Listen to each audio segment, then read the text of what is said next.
Hi, I'm Desirée Alvarez. I'm a poet and a painter, and you're in my studio here. And I'm going to read some poems to you. And the first poem I'm going to read is by a really wonderful surrealist painter and poet whose work I admire greatly, Alice Paalen Rahon. And she was a key figure in the surrealist movement, and she was very good friends with another surrealist poet named Valentine Penrose, whose work I also love, and Frida Kahlo. And so the poem I'm going to read is written for Frida Kahlo. Alice Paalen Rahon fled Europe when Hitler was coming into power and ended up in Mexico. And that's how she became good friends with Frida. I love the work of the Surrealist era because it's so full of lush and crazy, surprising images. So, okay.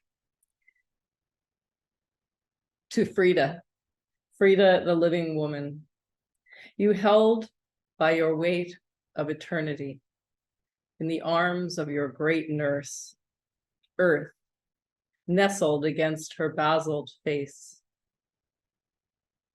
sweating behind her eyelids, the greatest suffering.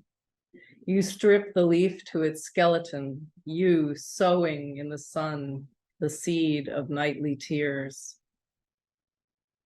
You whose hands, the softest mirrors of happiness, have no other side. You show the path which knocks with the sound of the miner lost in the mine, singing on the far side of hope.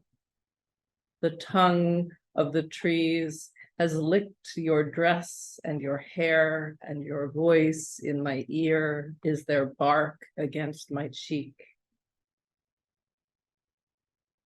You came farther off from love than the wheel, and clasped like the virgin diamond of lightning.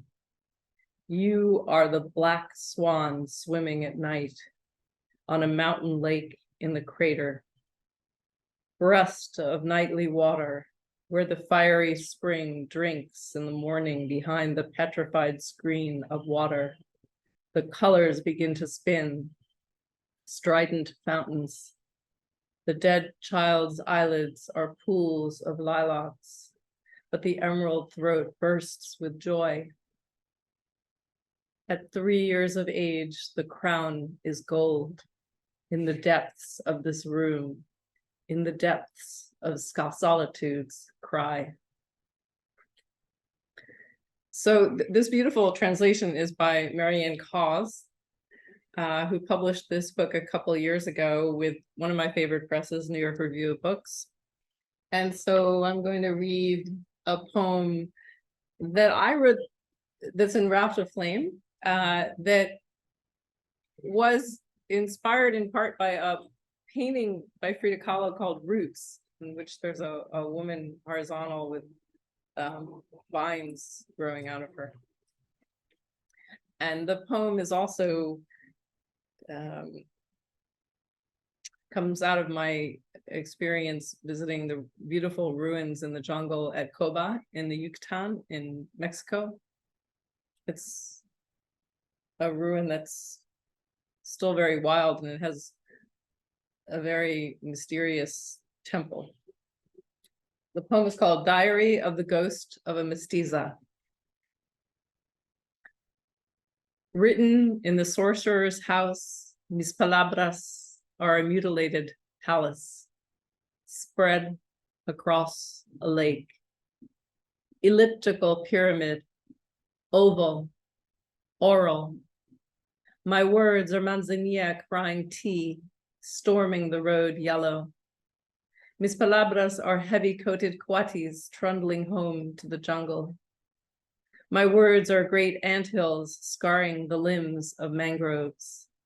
My words stalk black hummocks. I sleep by the yucca, so my words can taste licorice all night. Mis palabras are mistletoe tangling session trees.